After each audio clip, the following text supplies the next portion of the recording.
Pero isa sa mga pinakamalaking senyales ng isang kanta dito sa Pilipinas ay napakalaki.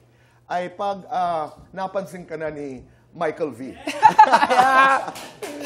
Hindi totoo yun, di ba? Opo. Pag na-parody ka na, is that the correct word, RD? Yes, parody. Pag na-parody ka na ni Michael V, ibig sabihin the song is massive. Di ba? Yes po, para po sa akin talaga, I made it moment ko na po talaga.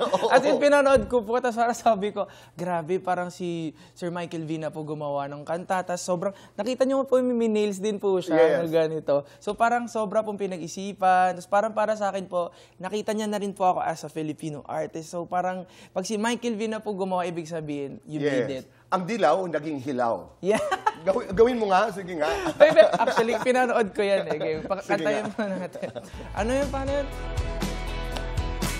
Sir Michael V, para sa ito. Naku, tigilan ng Tagalog yung bali. Ang bigas, mali-mali. Pagpapantig na ang dali-dali. Parang nagpapanggap kayo kahit na nakabarong. Bakit sablay ang Pilipino nyo? Bakit pa ko nyo kayo?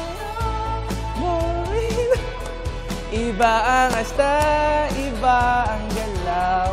Pinoy na hindi lang may accent, biglang lumilitaw. Ikaw ay Pinoy na hilaw.